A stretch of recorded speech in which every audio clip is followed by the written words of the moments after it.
Hi, Dan Tokar here at the Willow Forge in Shepherdstown, West Virginia. I've probably told you this before, but I'm kind of like a dinosaur in a lot of ways. But one of the things I did at the very beginning of my career, 40-some years ago, is I was a coal mine smith. I was a subcontractor because they were working very hard to try and kick the unions out of a lot of jobs. So Emo Crofcheck had a mine maintenance company that rebuilt mine cars and did other things that used to be union jobs. And he would come to me to get things made for the renovation of the mine cars, like safety linkages.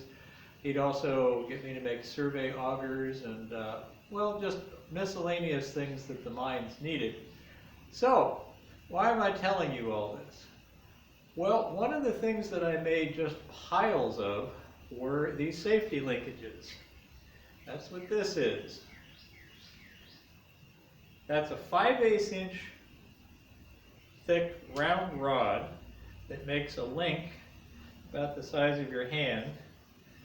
And the reason it's that big is this is what would get welded on to the mine car as a handhold and also as the place where you would put your hooks for the safety chains and things, so that this would actually get welded onto the mine car. It wouldn't be an open link.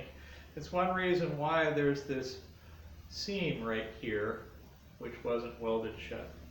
So what do you make something like that out of? Well, what we had, this is a roof bolt from a mine. They're typically anywhere from 5 feet long is a short one, and a long might be 10 or 12 feet long. But threaded on one end, it's 5/8 inch in diameter, and it has a really big head on it. And this is one that I've carried around with me for eons because I literally had tons of these things back when I was making linkages. And they've sort of followed me from place to place as I went, and I've been using them up, and I still have a couple left. So what I thought I'd do is I'd revisit my old job and make you some linkages using the tools that I did. And this is useful not because it's just history, but it also shows you how production blacksmithing used to be done. Because if I tell you that a link like this, on several occasions made more than 200 of these links in a day in a coal forge by myself, okay? And I got paid the lordly sum of 50 cents a piece for them. So for making 200 of these, you know, I would make $100. But then I had to buy the mine rods and my overhead, so I actually ended up making about 50 bucks a day making these things. And that sounds like a pitiful sum in today's world, but you got to remember back then minimum wage was $1.25 an hour. So a minimum wage job when I was doing this would have netted you about 10 bucks a day. So I was making 50 bucks a day making linkages. Anyway, I'm going to make some. The real secret to making piles of these things in production is to cut all of your rods to the right length before you start. So I would spend a day and cut maybe 500 or 600 of these rods. This is a piece of the mine bolt. It's a 5/8 inch rod, 13 inches long, exactly 13 inches long. I made 3 of these. I put 2 of them in the fire, and I wanted to show you this one. So what I'm going to do is kind of go through the production cycle and show you how fast you are expected to work, well, or how fast you wanted to work if you wanted to make money. So I'm going to put this one in the fire as my 3rd rod, and I've had 2 in there heating. So when I was working doing this, I would have 6 of those rods in the forge at a time, and they'd be set up sequenced so that by the time you got to the first replacement rod, it would be hot, so you would be working continuously. You would put one in when you took one out, and by the time you got to that one after working the other 5, that one would be hot enough to work. So you could work pretty much continuously as long as you had coal and rods to put in the fire and you didn't get too tired. So, of course, starting off like this is kind of the dead time, because if I had been up to speed and all the rods in the fire were hot, I would just go bang, bang, bang and get them all out.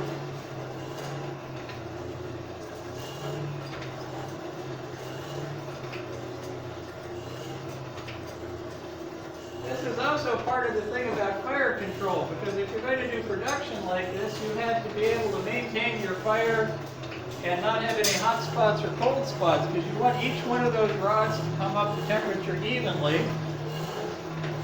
and also have sort of the right speed of the fire so that you could not burn up the 6th one before you got to it. I know in a modern propane forge this stuff is ridiculously easy.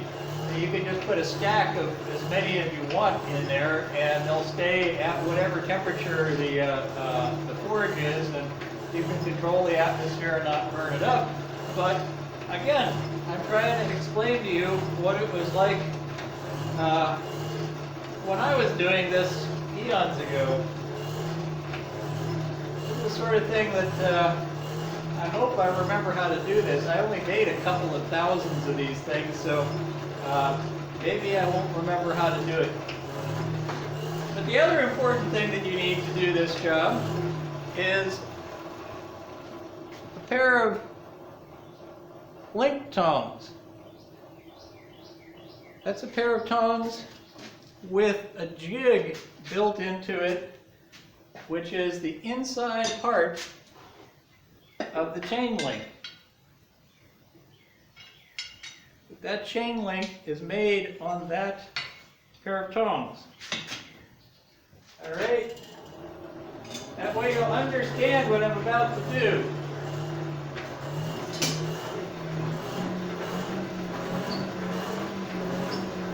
Oh, and I'm also doing this sort of in bright lights without any filters outside of the normal UV filter that's on the camera. And just to see, because I don't think that the temperature of this is going to interfere with your understanding of what you're seeing. So what I'm going to do is grab that rod in this pair of tongs and shape it around .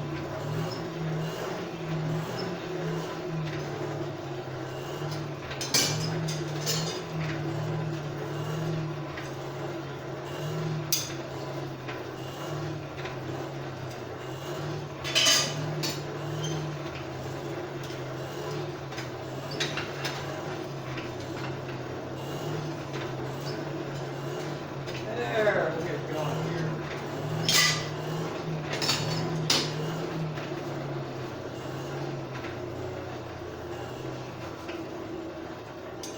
As they say, it's all coming back to me now.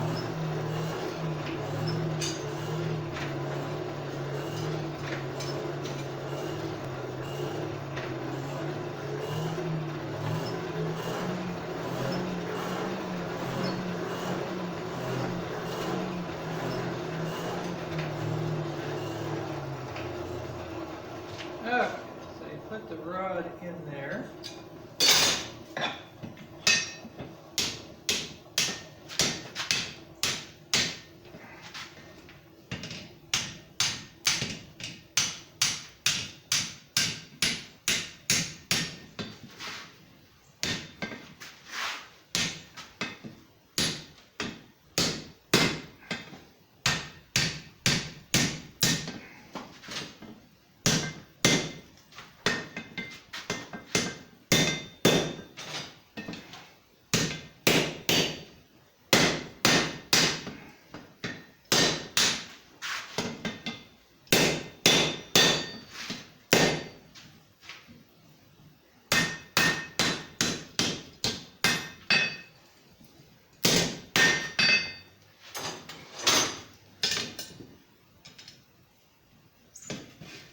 Then you need to get it out before it shrinks on there. It's too cold to get out of the tool.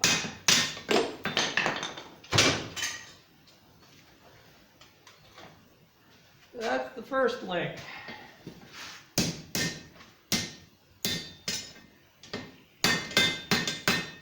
Making it nice and straight. First link.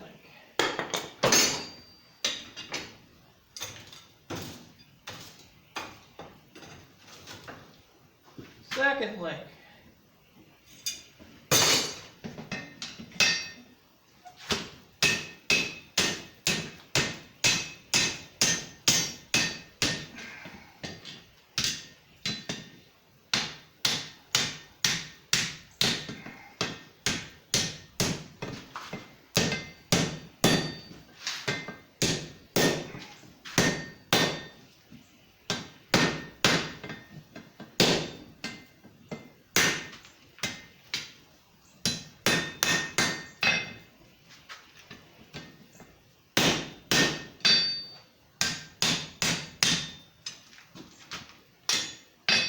It's all coming back to me now. So that's the second link. Back here. Get the third one.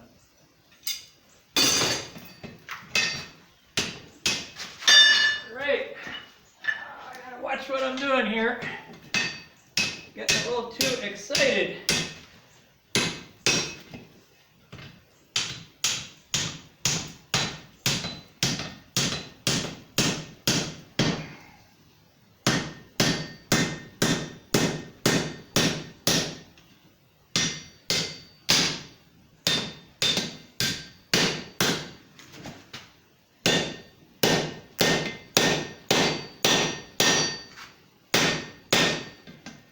Alright, so that's my squib for the day, I guess. So when I get something like that, of course, I would have to put it back in the fire in the end. And of course, if you're feeding new ones in as you go along, you just keep doing that all day long. And like I said, that's because I got that a little too cold and somehow I managed to lose my hammer. But you get to see them on the floor here. See?